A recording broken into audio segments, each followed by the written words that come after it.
그런데 그림을 그리다 보면 계속 남들과 비교도 하게 되면서 정작 직접 그리는 시간은 줄어들고 머릿속으로 생각하는 시간만 많아지더라고요. 안녕하세요, 조명입니다. 오늘은 이 남성을 그려볼게요. 처음 시작은 늘 똑같습니다. 아직 사람 얼굴에 전체적인 형상이 익숙하지 않으신 분들은 이렇게 가이드라인을 그려가며 얼굴을 연습해 보는 게 좋습니다.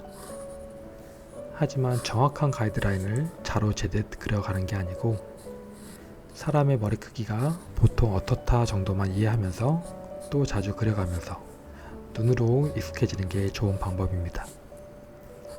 기본 얼굴형에 익숙해지게 되면 그 다음부터는 디테일한 부분을 익혀가시면 됩니다.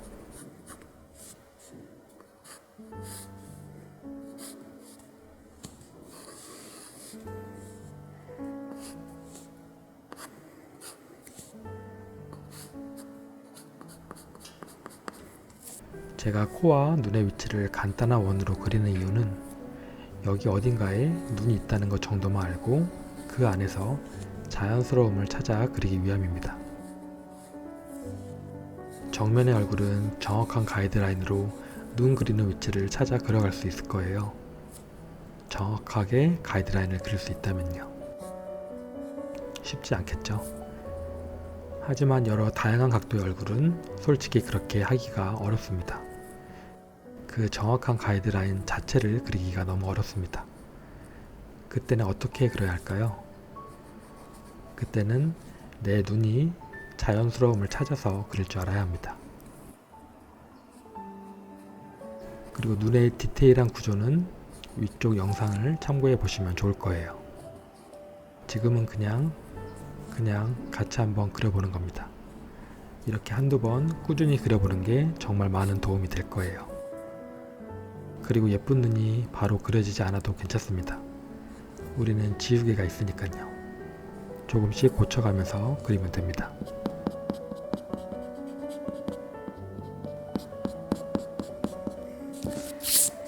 저는 여기에서 두상의 크기를 한 번 더 정리해 봅니다.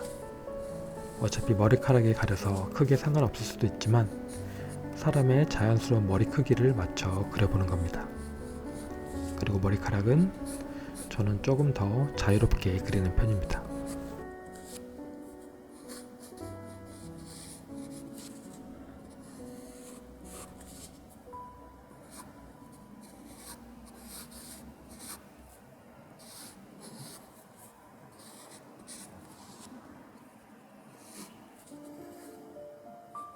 그리고 조금씩 더 다듬어 볼게요.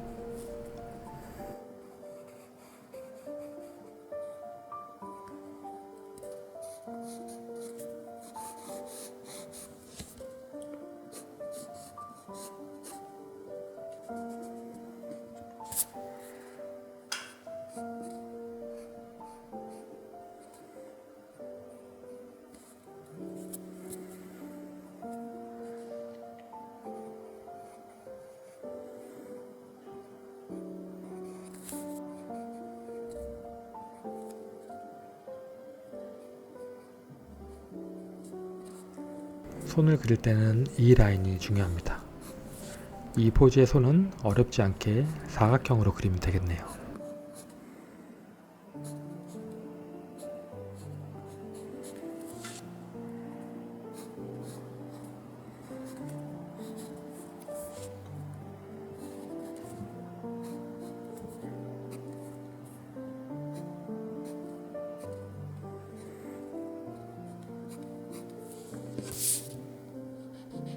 눈썹은 표정을 정하는 중요한 부분이라서 조금 더 화가 난 표정으로 바꿔볼게요.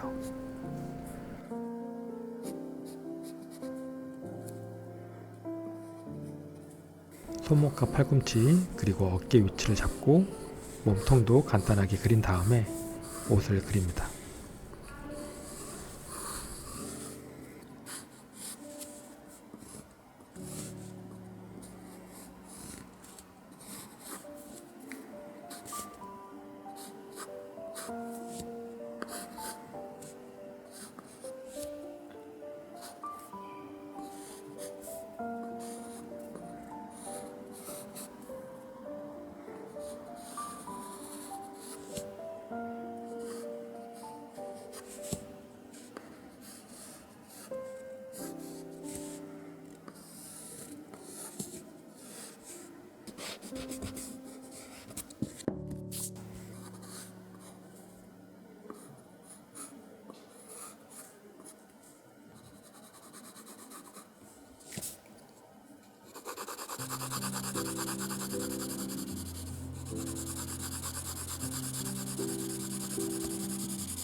여기까지 보신 분들은 아마도 그림을 같이 그리시는 분들이시겠죠?